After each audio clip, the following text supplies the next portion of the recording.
Good afternoon and welcome to this Journey Week pre-conference conversation, Bridging Soul and Science in the Journey of Depth Psychology.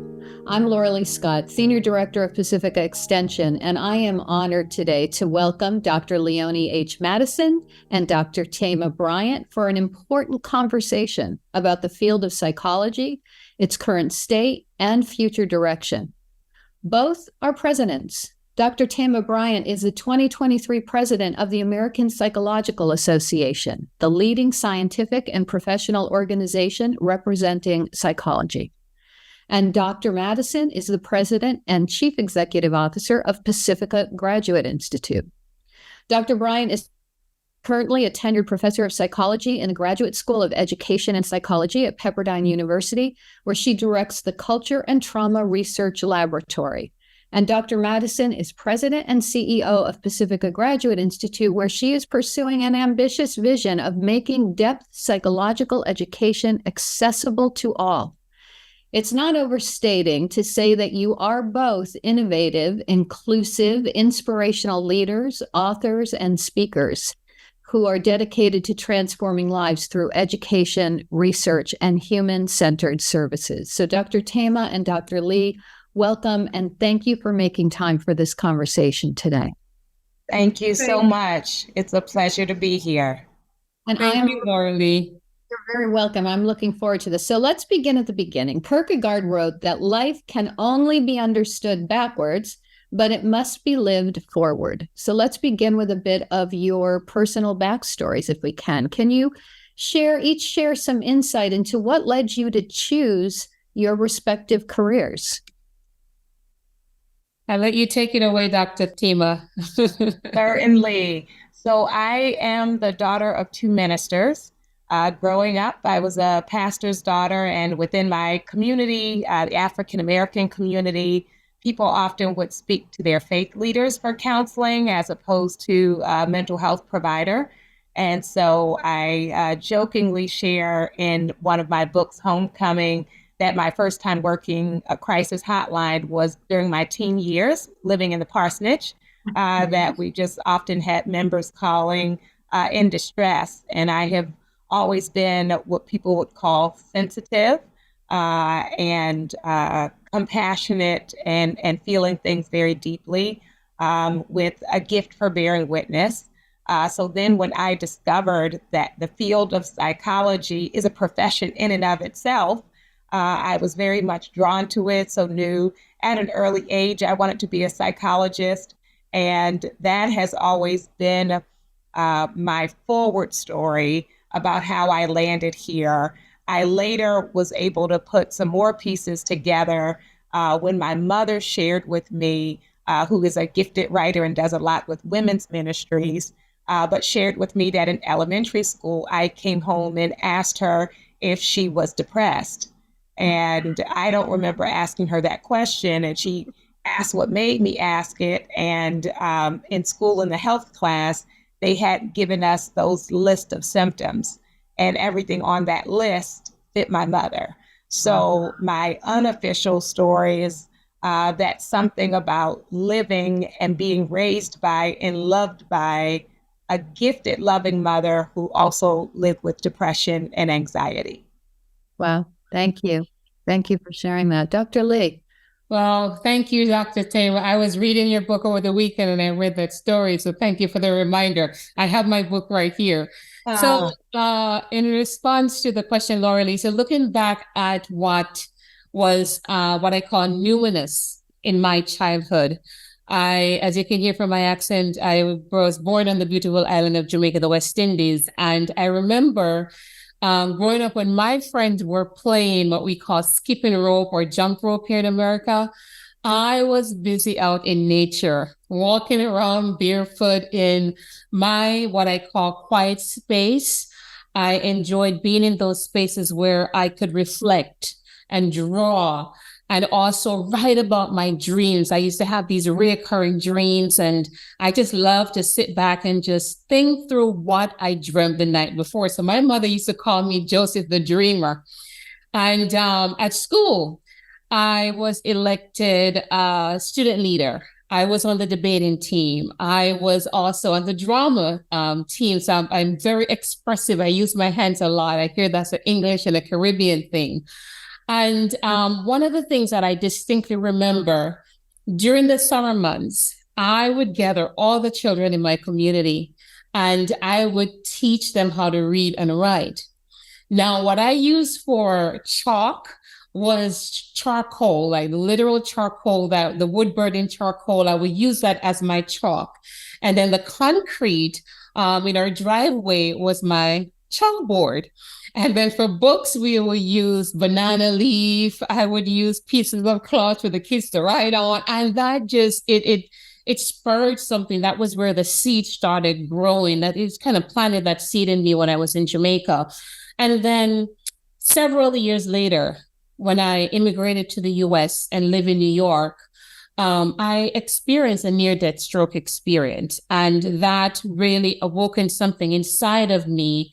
And really, as in your book, Dr. Thema, I was homeless. I was disconnected from my body. And I remember looking in the mirror and asking myself, who is this girl I was looking at? Because she wasn't the Leonie that my grandmother really taught me about who I was as a woman. And so it was during those moments I started looking for help. I wanted an avenue to return home to myself. And so I was seeking help from therapists, from clergies, from psychotherapists, you name it. I was out there hunting for help to help me to journey back to my home. And Dr. Thema, you said it so nicely in your book, to journey back to my mind, my body, because I betrayed myself and I knew it instinctively and intuitively, and I needed to return to myself. So that was when I found Pacifica. Everybody I went to told me that I needed a depth therapist. I felt that I was weird because some of the stories I was sharing with what I call regular therapists wasn't connected, because I was sharing what they call soul-based stories. And the story needed special attention for me to be able to look at what was going on in the unconscious and how it was showing up in the conscious world. So that was when I found Pacifica through my depth therapist, who is a Pacifica alumni, and there began the beautiful story of my connection with the Institute. Wonderful. Thank you. Thank you both for those stories. You know, our stories of origin tell and say so much about us. So thank you both for sharing that. So I'm just looking, we have 15 minutes, just so you both know. So I'm going to try to get through at least a couple of these questions. So leadership in any discipline can be challenging, as you both well know. Dr. Thema, you are at the helm of a national psychological association at the same time that this country is in the throes of a mental health crisis. And Dr. Lee, you are at the helm of a graduate psychoanalytic institute at a point in time when many are saying that the role of a higher education president is one of the toughest jobs out there. Can you tell us where you each turn to for inspiration and encouragement when the times get dark and they get tough as a leader? For me, an important piece is my own devotional life. So in the mornings to start my day, before the emails, before the Zoom, I believe that we each need rituals of the morning. And each person's ritual will look different, but the things that feed our souls so that we don't show up empty. If I run into meetings and I haven't first met with myself and my maker, then I will be easily irritated or easily discouraged. But when I start the day inward, then I'm not easily moved by the theatrics of the day. Things are going to happen, but I'm not overwhelmed by them in the same way. And just like it is important to start the day feeding the spirit, I would say that your circle is also important. And so I have a wonderful team, both at APA, but then also outside of APA, that help to keep me grounded and clear. And even when I started my presidency, and I had a number of initiatives and was facing some pushback, and I had someone who was I called my campaign team my dream team, a member of my dream team said, Thema, if you weren't receiving pushback, it would mean you weren't doing enough. And I said, you're absolutely right. So I can continue with the vision because I understand whenever you're a transformational leader, then some people are going to be anxious because we cling to what we know. But the beautiful part is once the vision starts to unfold, if people can start to see what you were envisioning, then there has been a beautiful enthusiasm and support for the changes. So I would say both my inner inspiration and then community support help me to be nourished. Beautiful. Thank you. Dr. Lee. Okay, Laura Lee, higher education leadership is indeed one of the toughest assignment I have said yes to. I have to say, similar to Dr. Thema, I value and I'm very grateful for the people in my life. I'm a mother and I'm a grandmother and I'm also a dog mom and I have a bearded dragon at home as well. So I find inspiration early in the morning. And Laura Lee, you know this to be true because I've shared this with you. I pray every single day for over 15 years with a group in New York City. But I find inspiration early in the morning because I grew up when my grandmother taught me that the angels pass through the home at early in the morning, so I've always believed and subscribed to that. And I walk every single morning with my very needy dog. So I find inspiration out in nature when I'm walking and saying hello to the neighbors and my dogs are having conversation with other, people's dog, on the road. I love that. And I also find inspiration from my team as well. I have a great team at Pacifica who's very supportive of the vision going forward. So I check in with my team on a daily basis, maybe not for a long length of time, but certainly to ensure that, as you said, the vision is moving forward. And I'm not always the one in the forefront. Sometimes we have to shift gears and shuffle a little bit. So I find inspiration from both my internal, what I call my guiding post, my God. I believe in God. I find, my inspiration from him. And I also find it from the people around me, my children who bring me so much joy. And I'm grateful for their presence in my life. So that helps me to keep myself very grounded and focused on where I'm taking Pacifica. Wonderful. Thank you. So we're living in a time when you could make the argument that psychological material, modalities, therapies, they're more prevalent than ever before. Yet we're continuing to struggle with the reality of an ongoing mental health crisis. So in light of this, where do you see psychology as being most needed today? Yes. So in terms of the ongoing crisis, we want to be mindful it's because of the ongoing trauma and the ongoing stress. Because sometimes we judge ourselves harshly to say, like, why am I not better yet? Or why am I not over it? But when we look at the ways in which we have been bombarded, where it has been issue after issue or crisis after crisis in multiple areas of our lives. And so even when we think about this notion post-traumatic stress, that was developed thinking about veterans. And so they would come back from battle and then you help them recover. And many of us are facing ongoing traumatic stress, right? Ongoing crises. We also have traumatic grief and loss. And so with that in mind, my 3 focus areas for the presidency have been addressing trauma, grief, and oppression. And I think each of us can relate to all 3 of those. The trauma, whether we're talking about medical trauma, interpersonal violence, natural disasters, they show up in all different ways. And then in grief, we recently had National Grief Awareness Day, the end of last month. And I want to just highlight that we have both recognized and unrecognized losses.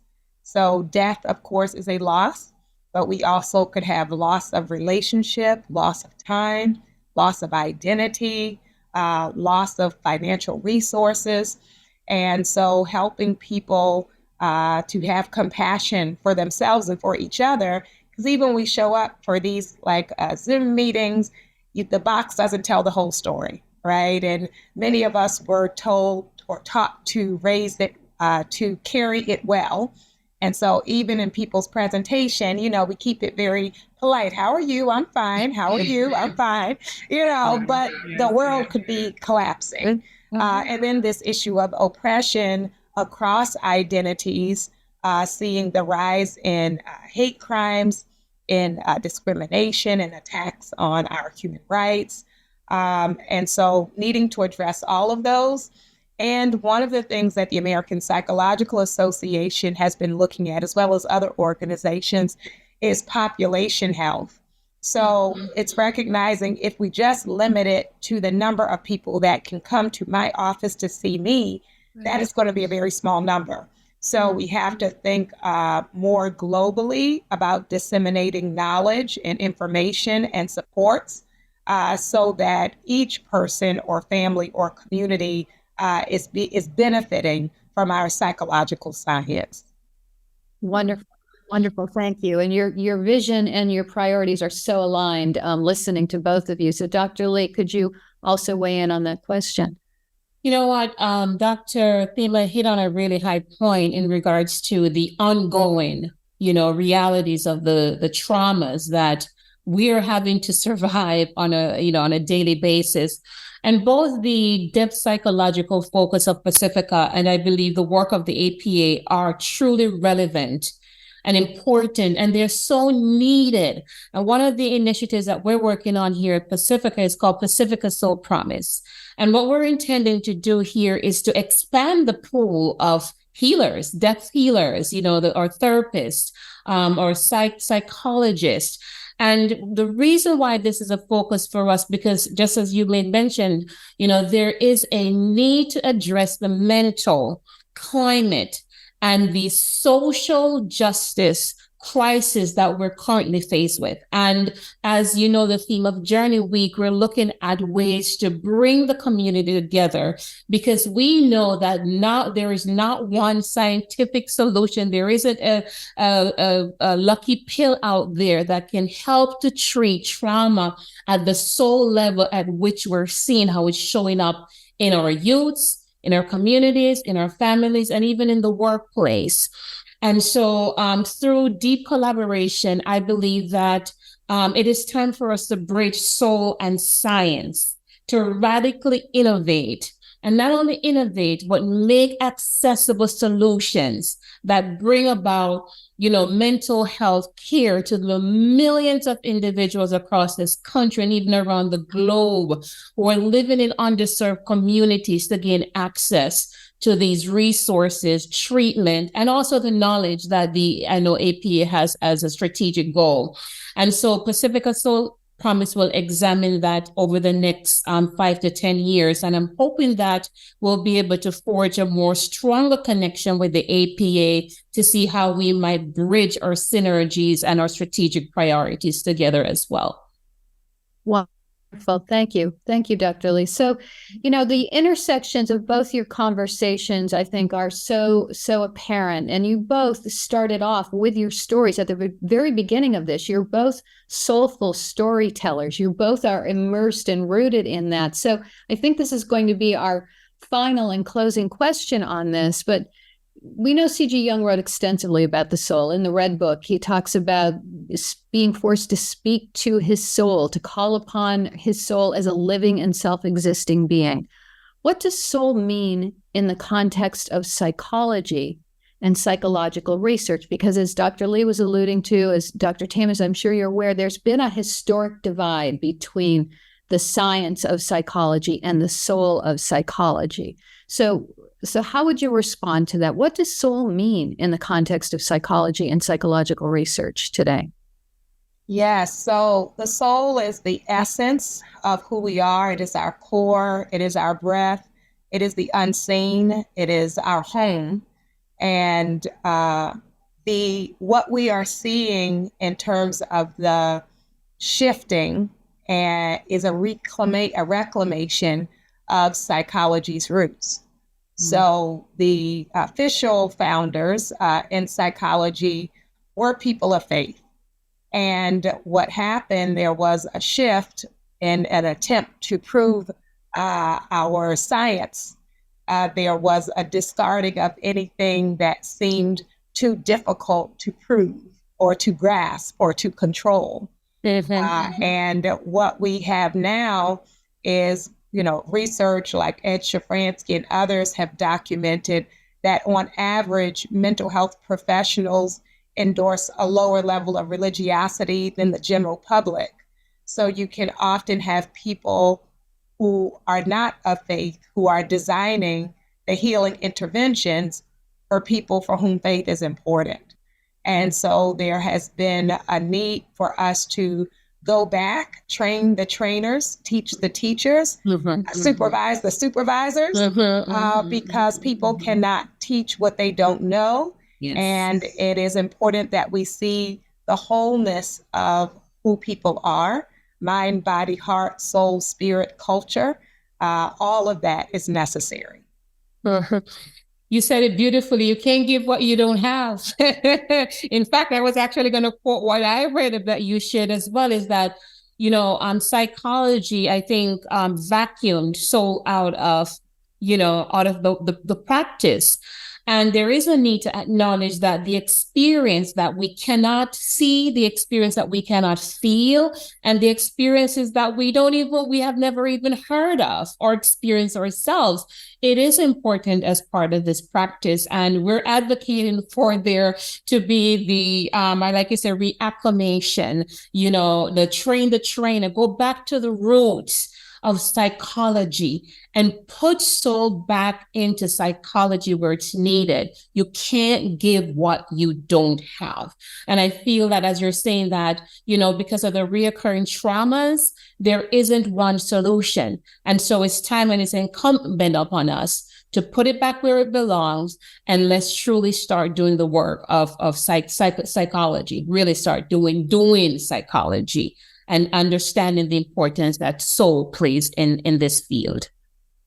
Well, and with that, we have to bring this conversation to a close, and I don't want to at all. And for those of you who are going to be watching this recording, and I'm sure we're going to do what they always tell you to do, leave you wanting more, okay? So you need to come join us at Journey Week. Come together with all of us for this journey where we are going to be creating a space for psyche and soul. And again, that's a little kind of redundant. Psyche in its origins means soul. Those are the roots of psyche, right? There was not this split or this dichotomy. So we encourage all of you who are listening to this recording to join us for Journey Week. You can see the dates there on your screen, September 27th through October 1st.